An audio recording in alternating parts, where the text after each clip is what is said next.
nous les baptisons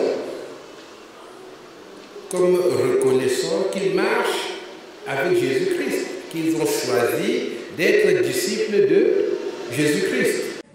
Et maintenant, la Bible leur demande d'apprendre à observer tout ce que Jésus nous a prescrit. À nous, il est commandé de leur enseigner à observer tout ce que le Seigneur nous a prescrit. Donc voilà le commandement de Dieu. Donc le baptême auquel nous allons procéder ne va pas transformer ces personnes en des enfants de Dieu. Nous les baptisons parce qu'ils sont des enfants de Dieu. Nous baptisons des personnes qui ont choisi, accepté d'être des disciples de Jésus-Christ.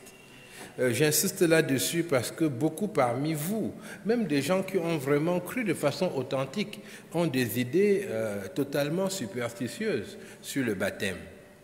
Au moment même d'entrer dans les eaux du baptême, il y a des gens qui pensent que leurs péchés vont rester dans l'eau et qu'ils vont en sortir.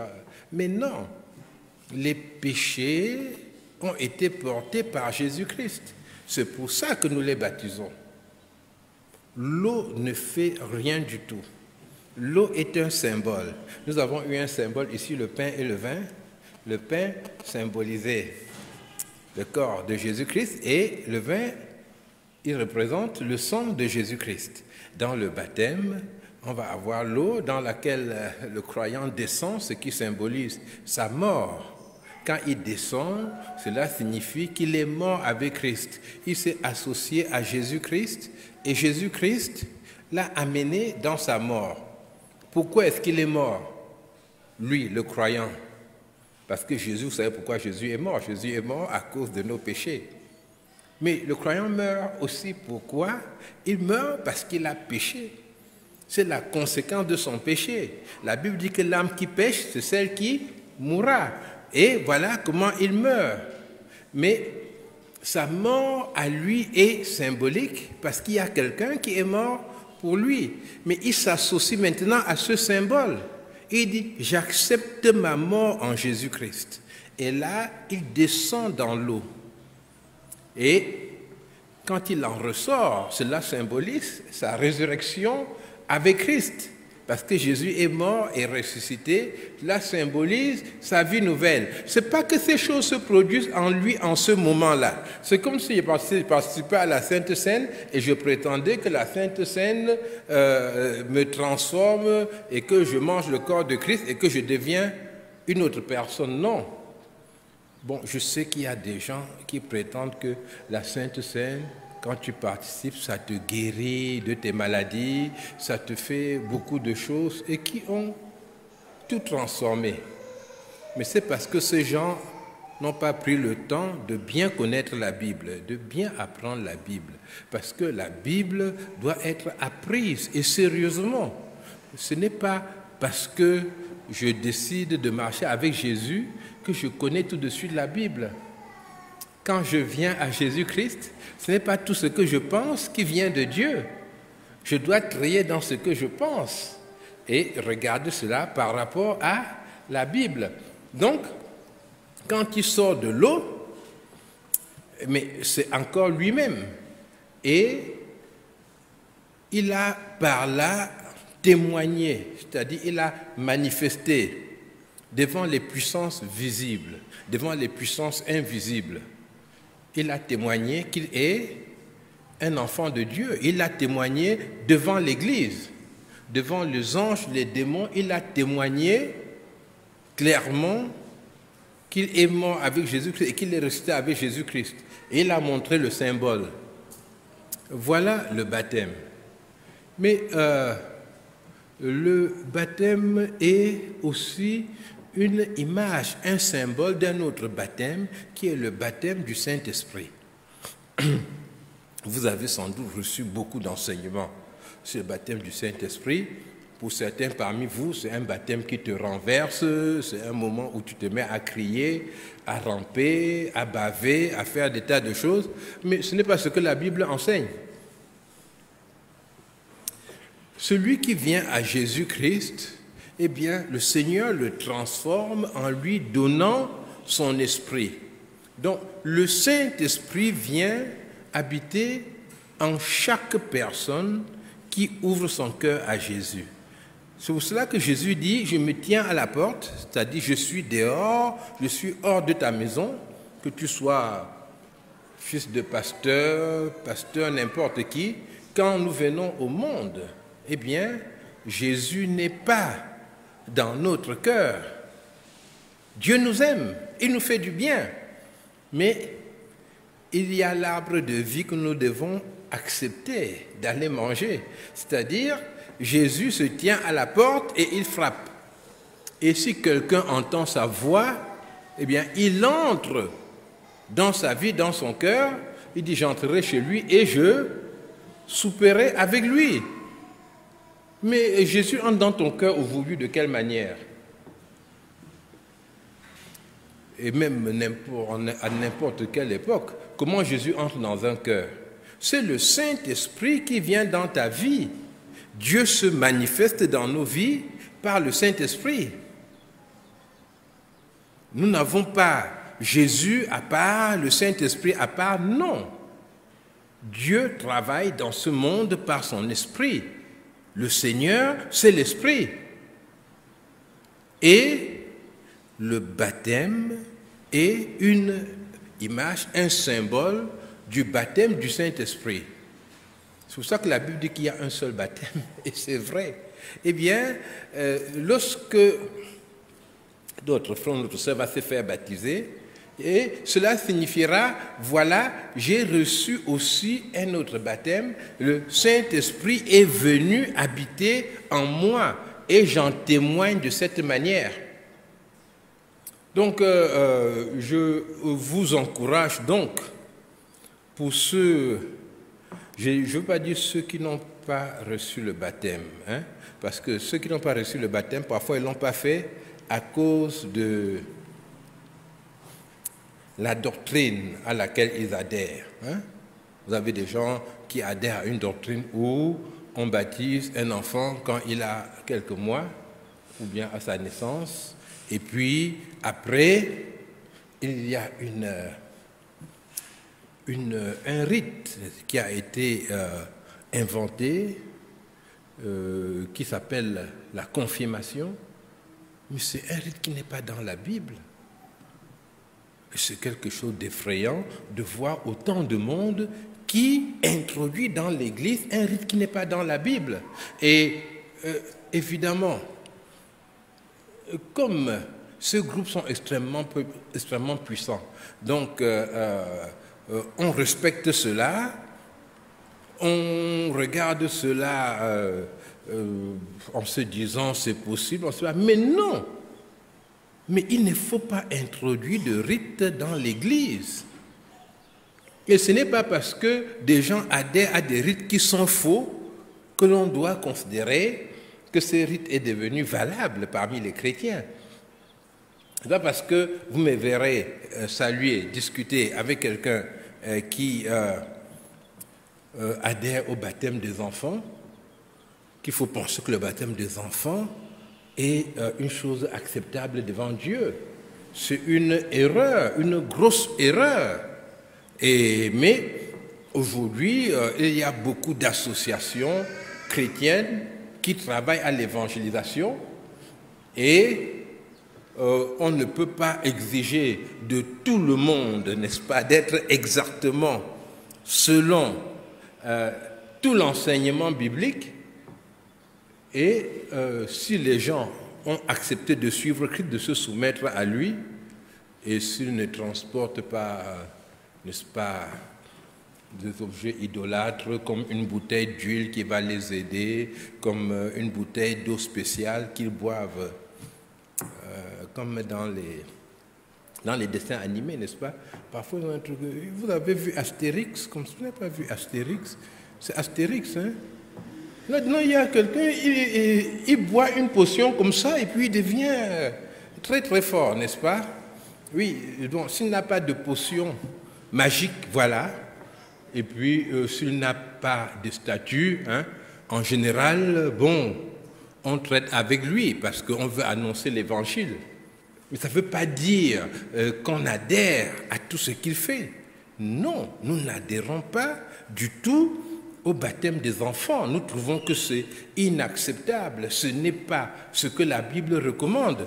Et même, parce qu'il y a qui baptisent les enfants, ont des versets, ils disent que, ah, est-ce que ça ne veut pas dire, par exemple, le geôlier à Philippe, on dit qu'il s'est fait baptiser avec toute sa famille. D'accord. Mais maintenant, où est-ce qu'on dit qu'ils ont fait la confirmation? Donc ils se sont fait baptiser avec les enfants. Les enfants n'ont pas fait de confirmation alors. Ouais. Il n'y a pas de confirmation dans la Bible.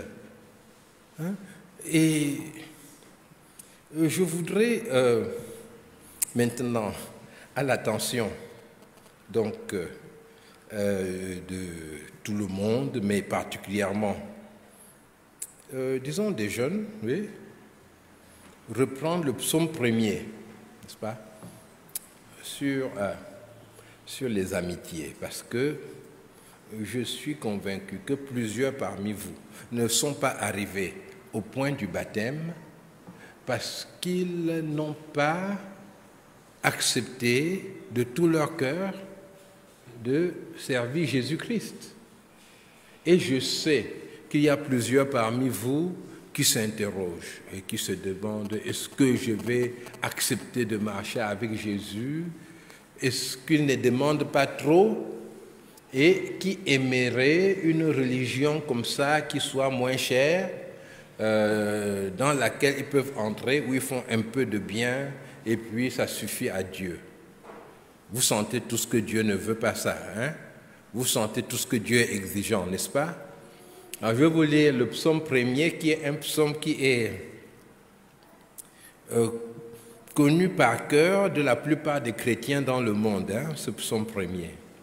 Et qui dit « Heureux l'homme qui ne marche pas selon le conseil des méchants, qui ne s'arrête pas sur la voie des pécheurs et qui ne s'assied pas en compagnie des moqueurs, mais qui trouve son plaisir dans la loi de l'Éternel et qui la médite jour et nuit. » Ah, voilà celui qui est heureux.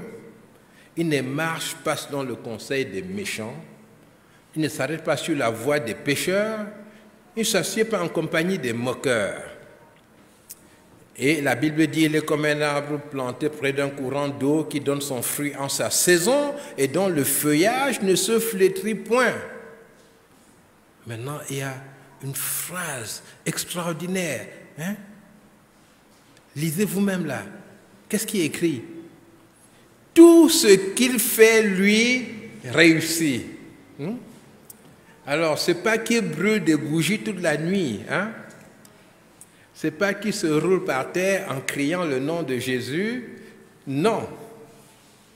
Vous voyez comment il vit et tout ce qu'il fait, lui, réussit. Il n'en est pas ainsi des méchants. Ils sont comme la paille que le vent dissipe. C'est pourquoi les méchants ne résistent pas au jour du jugement, ni les pécheurs dans l'assemblée des justes. Car l'Éternel connaît la voie des justes, et la voie des pécheurs mène à la ruine. Donc, je voudrais vous dire, gare à vos amitiés. Gare aux personnes qui vous entourent. Faites attention.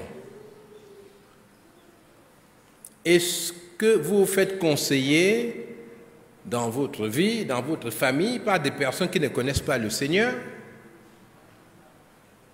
et qui vous donnent des bons conseils, hein? Que non, comme tu es déjà une fille déjà âgée comme ça, hein? Tu fais d'abord ton enfant. Hein? Les gens vont parler, mais quand l'enfant aura 3-4 ans, ils vont se calmer. Hein? Et comme ça, même si tu vieillis, il y a un enfant qui peut puiser de l'eau et te donner. Ça, c'est un bon conseil, non? Hein? Ça, c'est le conseil que beaucoup de gens donnent. Et ça, c'est le conseil des pécheurs, n'est-ce pas? Et quand vous allez sur la voie des pécheurs, voilà le type de conseil que vous allez entendre. Il y a des pécheurs qui disent, voilà, comme le mariage dans votre groupe là, ça ne marche pas. Ah, ce que je vous dis là maintenant, hein, c'est une maman qui l'a dit devant moi. Une maman avec des filles à la maison et les filles ne partent pas en mariage. Elle a dit, mais ça c'est quoi?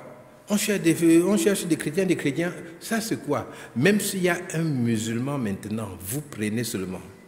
Moi je veux porter un enfant, je veux porter mon petit-fils. Hein? Je vous dis, même un musulman, vous prenez. Ah, elles ont dit, mais maman, tu n'en es pas là quand même. Non, mais elle voulait un petit enfant. Donc, quels sont les conseils que nous écoutons?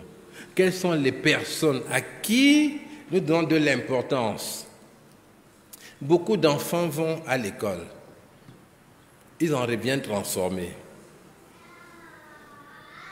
Ils ont rencontré d'autres enfants et qui leur ont expliqué ce qui est important, ce qui n'est pas important. Et ils ont maintenant un autre enseignement. Peut-être même ils ont rencontré un enseignant, mais nous devons faire attention aux personnes qui nous conseillent, aux personnes avec qui nous marchons. On dira, ah, il ne faut plus avoir les amis, ça c'est quoi? Le problème, ce n'est pas d'avoir des amis ou de ne pas avoir des amis. Parce que, voyez-vous, effectivement, c'est agréable d'avoir un ami. On n'est pas seul. Même dans la Bible, nous voyons que la Bible dit, il n'est pas bon que l'homme soit seul. Hein? Et on n'est pas seul quand on a un ami. On a plus d'informations, on a plus de conseils, on a plus de possibilités. Mais maintenant, il s'agit de savoir quelle est l'influence des amis. Dans la Bible, on ne va pas lire ça, mais il y a l'un des fils de Jacob qui s'appelle Judas, qui s'éloigne de sa famille, et c'est un homme adulte, mais il s'en va trouver un ami à lui, et ce qu'il fait avec cet ami-là, c'est-à-dire leur façon de vivre et leur morale, c'est vraiment des choses inacceptables. Et Judas était avec son ami, et son ami lui rend service dans tout cela. Donc, nous devons reconnaître que lorsqu'on a des amis, eh bien, il y a des mêmes habitudes qui se développent et on a des goûts communs. En général, on écoute la même musique et on partage les mêmes passions. Or, beaucoup d'amitiés proviennent de ce qu'on se soumet à la même passion. Si vous prenez le football, vous allez dans une entreprise, vous pouvez avoir le patron là-bas et même un autre qui est un simple employé, mais tous les deux aiment la même équipe. Et il y a un lien qui se crée. Ils n'étaient pas amis avant, mais voilà leur passion qui les met ensemble. Quand cette équipe joue, il faut qu'on gagne. Et dès qu'il y a un but, le patron appelle son employé au téléphone. Tu as vu ça? Comment tu vois que ça va se passer? L'autre lui raconte, hein? Parfois même lui dit non, à la mi-temps, viens qu'on boive quelque chose. Il faut qu'on regarde le match ensemble. C'est ça qu'il y a chez les gens qui aiment le foot. Hein? Ils aiment regarder le match ensemble. Ce n'est pas qu'ils n'ont pas de télé chez eux. Chacun a une grosse télé comme ça chez lui. Mais quand il y a le match, c'est bon d'être ensemble. Et vous voyez même des enfants de Dieu authentiques qui sont assis à la table d'un bar, hein, parce qu'ils attendent le match. On le sait, on discute, et voilà qu'on parle des femmes, de sexe, on rit.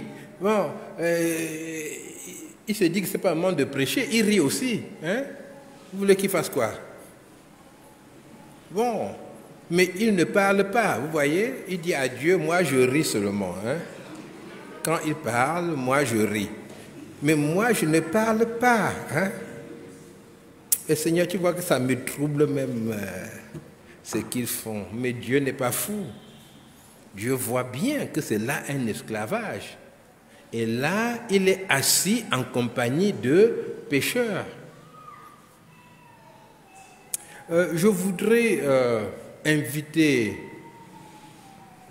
chacun à reconnaître que dans une amitié, nous avons besoin de personnalité. Si vous avez une amitié où vous êtes dominé, où vous changez votre façon de faire, mais alors c'est une amitié qu'il faut quitter. Beaucoup de jeunes filles décident de s'engager dans des activités sexuelles précoces parce qu'elles sont dans un groupe où on leur dit « mais si tu es vierge, vraiment, c'est que tu ne vaux rien. » Et quand elle vient, « ah, la vierge est entrée. » Et c'est quand même surprenant que, alors que être vierge, mais c'est le sommet de la vertu.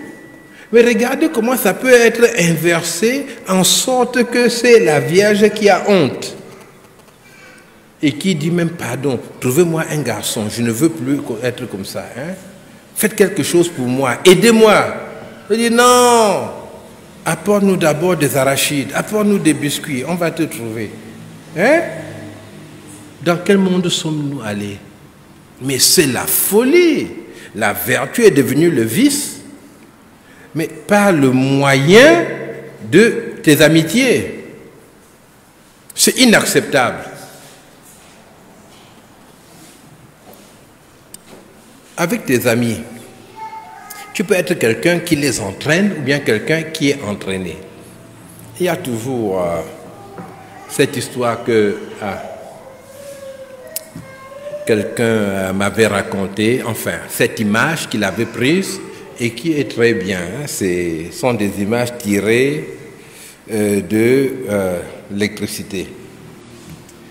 C'est-à-dire que vous pouvez être un chrétien thermomètre ou un chrétien thermostat. Thermomètre et thermostat, c'est deux appareils hein, que l'on trouve... c'est des instruments que l'on trouve dans des appareils et qui permettent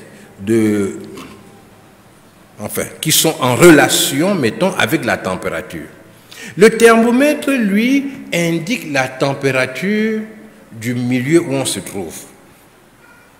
Et donc, ce qu'il disait, c'est que le chrétien thermomètre, il est dans un endroit où tout le monde rit, il rit aussi. Un endroit où on pleure, bon, il pleure aussi et il se sent même déprimé. Et si on parle de sexe, bon, il le sait, il écoute, mais il prend la température ambiante. Si vous l'agressez en route et vous l'insultez, qu'est-ce qu'il fait? Il vous insulte aussi. Si on doit lutter, il va lutter. Parce qu'il est thermomètre, il montre la température du milieu où il se trouve. Donc, quand vous le voyez, vous pouvez savoir s'il vient de l'église, il sera comme ça. Il était à l'église. Bonjour, oh, bonjour mon frère, bonjour mon frère. Ou bien, s'il vient du bar, n'est-ce pas, il regarde là, est-ce qu'on m'a vu passer quand même parce que... donc le chrétien thermomètre, le voilà.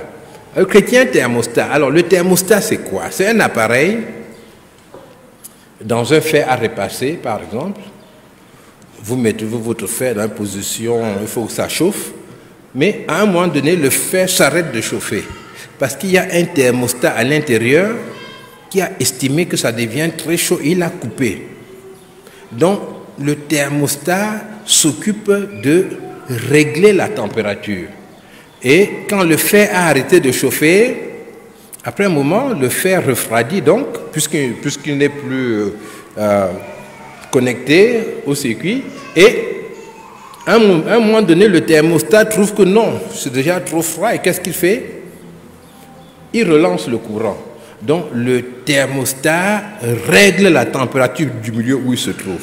Dans les réfrigérateurs, vous avez un thermostat qui permet que tout ne congèle pas et qui permet aussi que ça ne chauffe pas dans le réfrigérateur.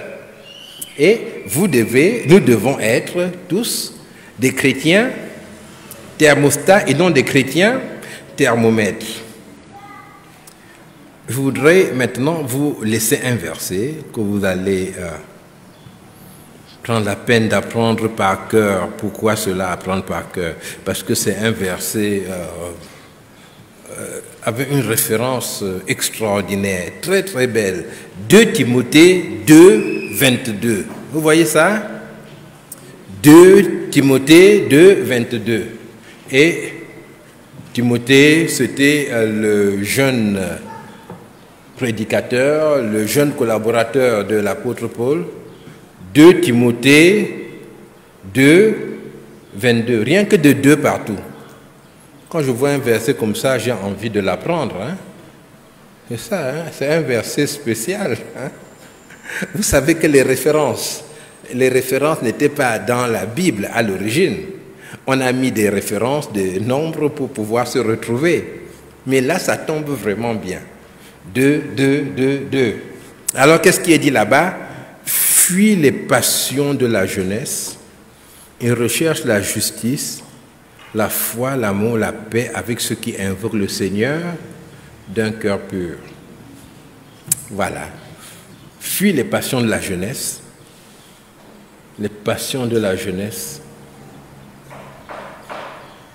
L'esclavage à la musique, l'esclavage au sexe, à la pornographie, l'esclavage aux réseaux sociaux. Jésus t'en délivre. Recherche la justice, la foi, l'amour, la paix avec ceux qui invoquent le Seigneur d'un cœur pur. Et ça ne s'adresse pas seulement aux jeunes, hein? Attention. Même aux vieux, on dit fuis les passions de la jeunesse. Dieu dit tu es vieux, mais tu as encore les passions de la jeunesse. Dieu dit je ne te comprends pas. Comment tu es vieux comme ça et tu as toujours les passions de la jeunesse? Mais fuis au... Mais tu es déjà vieux et puis on te... Mais tu es encore... Mais tu n'es plus dans la jeunesse, toi. Donc, fuis les passions de la jeunesse. C'est l'âge où on se met à suivre son cœur, n'est-ce pas, hein? J'aime, je vais faire. Non. Fuis ces passions et recherche la justice, la foi, l'amour, la paix. Que le Seigneur vous bénisse.